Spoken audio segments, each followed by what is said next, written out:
We are world champions! World champions! Hello, and welcome to the first Hot Lap podcast that's on YouTube. Hot Lap podcast, for those of you that are new, has been something I've been doing for the last couple of years. I normally do a Formula One show called Three Legs, Four Wheels, and this is kind of what I do on my own, a little quick thing do every week. Might do it a couple of times a week now. I've got some races back because we've had nothing to do for so long. If you want to listen to this podcast in its audio form, head over to Must See Audio. You'll find it there. It's on all major podcast platforms. You know the drill when it comes to podcasts now. You just type it into your phone in whatever you listen to, and most podcasts are in the same thing unless they're slapped up in some sort of exclusivity deal, and I'm not important enough for that. We've got a couple of little things here. It's not going to be a massively long show today. We're just going to get excited about Austria. There's a couple of other little things. Let's say little things. First thing's quite a massive thing. First thing's Cyril Beatable being pretty worried that one single coronavirus case could take out a whole team from a Grand Prix. He was talking about how teams are keeping their personnel in little biospheres. So I imagine what he means is separating the teams as far as the teams that work on the car, separating like catering and all that sort of different stuff. But I was confused because I actually had an argument. I don't argue on social media. People that argue on social media are fucking wrong. So yeah, I try not to argue on social media with people. I had a discussion and I was wrong because I thought you could get a COVID test back in 3 hours. And it turns out, at least Formula One wise, it takes 24 hours. Now, I don't know if you realise this, but that means if you pop positive for a COVID test on Saturday afternoon, you will be fucked. Driver, mechanic, team boss, not ideal. Even if you're tested and you're waiting for the test to come back. If positive, you're out for the duration. He has called for what he said, common sense and safety.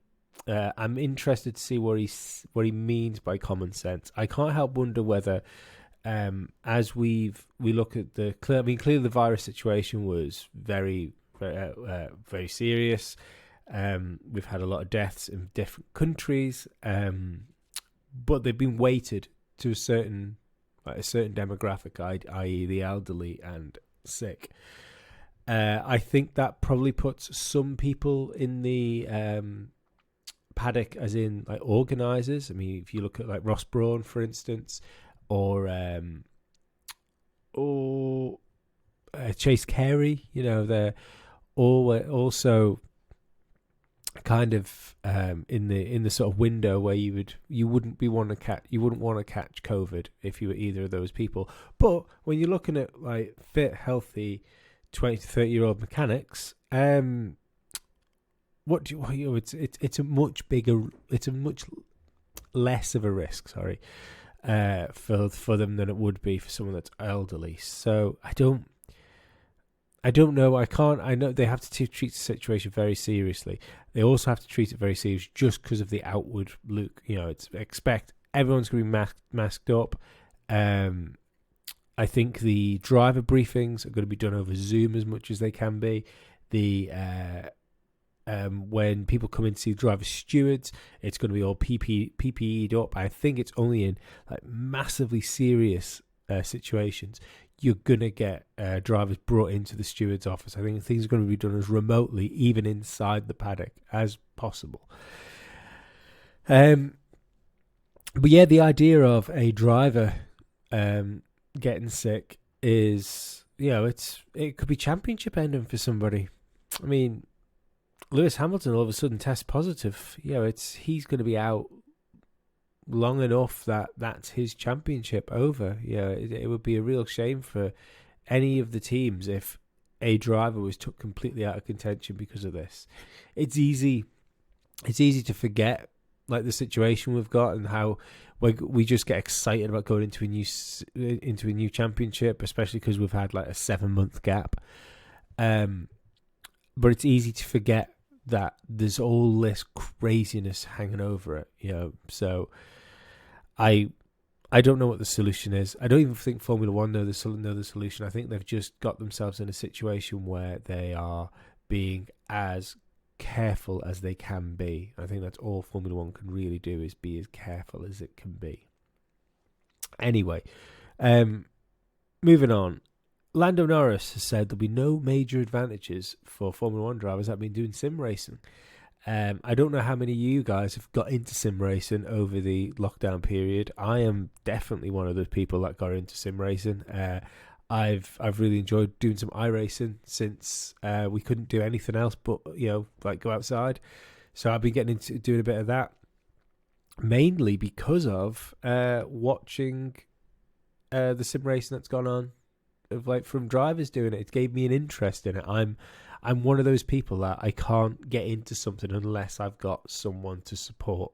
I can't watch something just for the sake of watching it. So like when Lando's been doing stuff, for those of you that don't know, massive Jenson Button fan. So I've been enjoying watching him do the sim racing. I think it's been a great thing for of all the things that seem to have exploded during lockdown. There's been certain things that have done exceptionally well, and sim racing seems to be what's done the best out of everything. Lando seemed to think that it might be easier for the drivers that have done sim racing to get back on it as quickly as quicker, but he said it could only be like a lap or so, just for people to get back in the groove of things. I wonder whether it helps mentally, to be perfectly honest. Anyone that's done any sim racing, especially sort of long, like hour and a half, sort of half sim races or full length sim races, it takes a lot of concentration. And for a mere mortal like me, it's very difficult to keep that level of concentration for so long. So I wonder whether they're better. It's obviously not going to be a physical thing, but mentally they might be a bit more ready for it than people that haven't been doing any sim racing. Oddly enough, that subject came up when I interviewed Lando 2 years ago now. I think it was 2 years, maybe 3 years, when he was going into his GP2 season. And I asked him, because he'd just been given a load of Alienware stuff, and I asked him back then whether he thought sim racing would give people an advantage when getting into a real car. He didn't think it did then, so it's kind of the same thing. At least he's consistent with his ideas on it. The last story I have for you is in this what's going to be a pretty short show. F1 have introduced new TV graphics, and I didn't see the graphics until after I'd seen sort of the blowback on social media. Like, there was a significant blowback, wasn't there? Like, people weren't happy. People were really, really unhappy with it, and I didn't get it. I didn't get why people weren't happy, or why people were so unhappy, I should say. I kind of get it now. I really do kind of get it, because I saw the graphics with like 6.6 and 6.7 and stuff above the drivers, and I just thought it was the corners, maybe. I didn't really know what the graphics package meant, but this whole like top trumps style ranking system, like I've got one in front here, which I take it is for something they did for a Mercedes. I don't know what circuit it's supposed to be, but it says like this car is 12th in low speed, 12th fastest in low speed, 5.9 out of 10. Medium speed corners, second fastest, 8.3. High speed, 8. Fifth fastest. On the straight, 10 out of 10. 100%. Who the fuck is making these things? Who is ranking these? It's like a computer game. It's weird. It is weird, and I don't like it. I don't want to come across as one of those people. I always say when it comes to new stuff, I was the guy championing one-shot qualifying, saying like elimination qualifying. Nobody liked one-shot qualifying. Elimination qualifying, so we should leave it till the end of the season and just see how it pans out, and not ditch it after one go. But this just seems like stats for the sake of stats. It doesn't seem like the idea of these graphics being here is to help people get into the sport. Formula One is hemorrhaging viewers, as I've said over and over again. But it's not because we don't have enough stats. It's because people don't want to pay Sky subscriptions to watch Formula One. So, I just don't get it. I don't get what apart from the fact that Amazon get a really good advertisement through all this, I just don't get it. It'll be interesting to see what happens when they go on track. But for now, I'm not a fan of the new graphics. That would be like every week. I always like to say to you guys, like, get in touch with me. Let me know what you think. I'd really like to know what you think about the I don't know. It's like Formula One for babies graphic app. Formula One video games don't even have the same amount of screen junk that's going to be on live sport, and I'm not too happy about it. Anyway, something I am happy about is going into the new Formula One season. So I thought we'd look back at how it went in 2019. Yeah, well, I was going to say 2020 then. We're in 2020 now. I know we haven't had a season yet, but it doesn't mean we've voided the year. Qualifying last year, Charles Leclerc took pole, Max Verstappen was second, Bottas third, Lewis Hamilton fourth, Lando Norris fifth, Kimi Räikkönen sixth, Antonio Giovinazzi seventh, Pierre Gasly eighth, ninth was Sebastian Vettel, and 10th, rounding out the top 10, was Kevin Magnussen. If you watch Drive to Survive, this was like the beginning of the end for any joy for Haas. The race was Max Verstappen and Charles Leclerc had that brilliant battle, didn't they? They had the brilliant battle where Max mugged Charles Leclerc, and Charles Leclerc was really unhappy about it, and it's just caught my eye how bad my lockdown hair is at the minute. But yeah, I can't wait for this. I can't wait for the race. We've waited so long. I was looking on AccuWeather at the upcoming weather, and it's giving wet at the minute for Sunday. There's been a lot of rain coming through Europe. I think a wet race as our welcome back to Formula One would be incredibly exciting. I can't wait. I really, really, really, really can't wait to get Formula One back. We've no real idea where people are going to be. The only thing we kind of know is that Mercedes will be quick. We think Red Bull will be quick. Ferrari are an unknown. They look like they're in trouble. Racing Point, we think they should be quick because of the car they've got, but who knows? Can Lance Stroll be quick in a good car? I predict that there will be a massive gap between Lance Stroll and Sergio Perez. I think if you give Lance Stroll the car to actually go and perform in, I don't think he's going to do well in it. I think he's going to... the class divide is going to be even bigger than it's been in a bad car.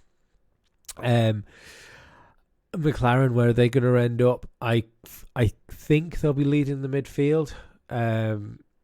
Like I say, the pink Mercedes might have a word to say about that. I think they'll be ahead of Renault. There's so many little things. There's so many stories to prove. As I said in the last race, all the media attention is going to be on Lewis Hamilton. He's going to have tremendous pressure on him.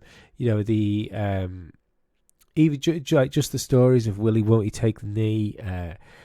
He will be asked constant questions about Black Lives Matter, which I'm not saying is a bad thing. I'm just saying these are all things that are going to take up his time and his concentration when we're back to racing now. It's time to do the day job. And everyone else is going to be able to get on with this day job, but the spotlight is going to be so much on Lewis Hamilton, talking about all this craziness that's going on around us in on the world stage. Valtteri Bottas, this is his best chance of winning a world championship.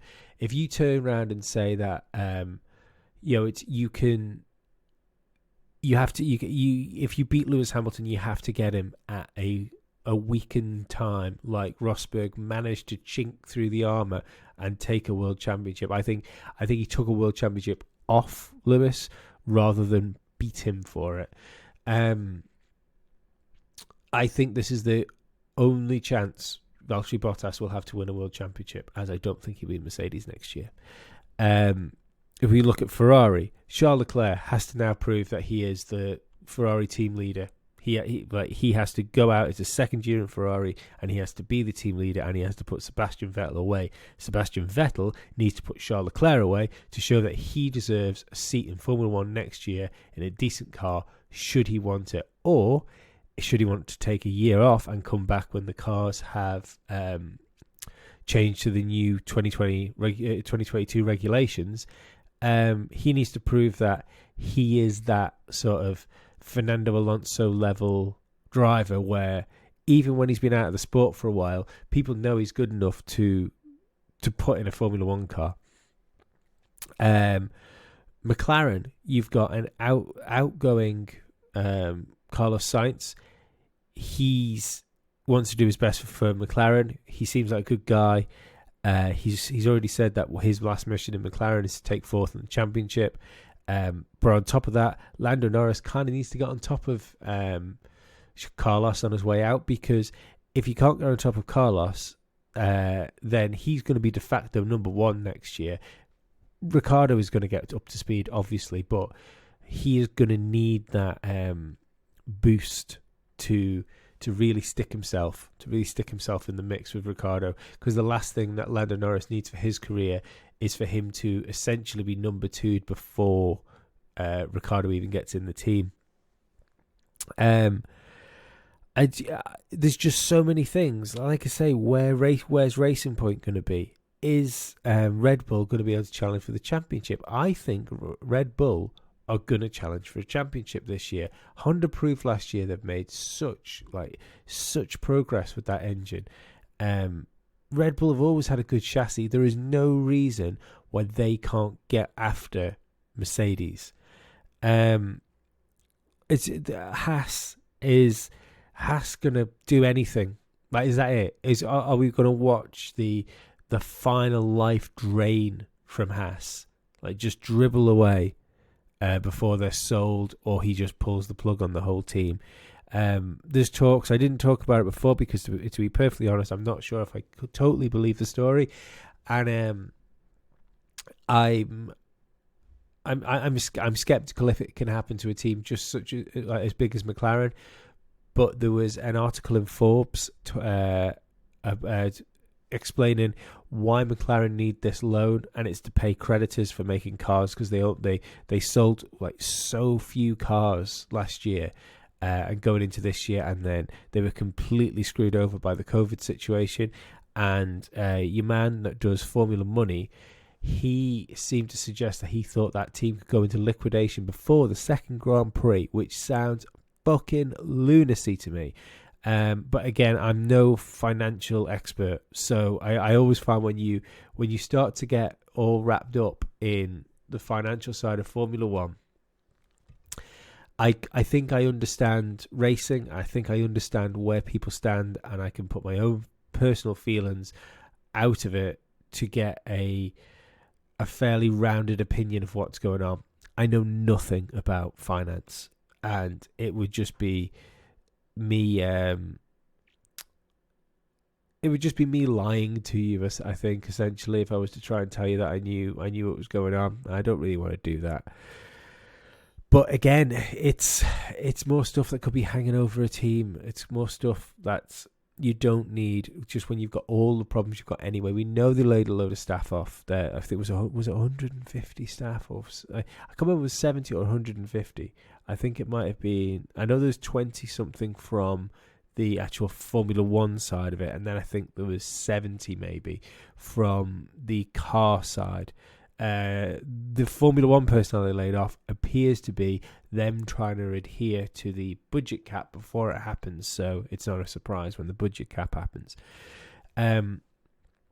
I think everybody has got something to win and lose this year. Like even down to Sauber. Does Kimi Räikkönen stay around for another year? Does he get a drive for another year and team up with maybe Mick Schumacher next year? Does Antonio Giovinazzi kind of get found out that he shouldn't really be in the sport? Maybe. I just can't. I can't think of a team. The only team, which is oddly, which I think has got the least pressure on it, is AlphaTauri. And AlphaTauri, I never know how you pronounce that. They have like two drivers that are probably never going to get back into the Red Bull car, so they kind of have a bit of pressure on them there because one of those guys has got to go soon. Yeah, there's no point in having a junior team with two drivers in which are never going to get back into the main team. But there doesn't seem to be. There's no interest for me. I think that's what I'm trying to say. There's no interest for me for the AlphaTauri team. Anyway, I will probably be back and give you another podcast before or after qualifying. We'll see how testing goes. I would imagine it will be after qualifying. Then the usual show on Sunday, as my cold becomes almost to the point where I can't speak. I think it's probably a good time to call this a day. Thank you for listening to the podcast. Thank you for watching the YouTube video. Do the stuff like it and share it, whatever, however it helps other people that might like this. Get it in them. Please go and share it with other people. As I say, if you want to support what I do in Musty Audio and Hot Lap, then please go to the Musty Audio Patreon and sign up. That'd be great. Other than that, I will see you later. Bye-bye. We are world champions! World champions!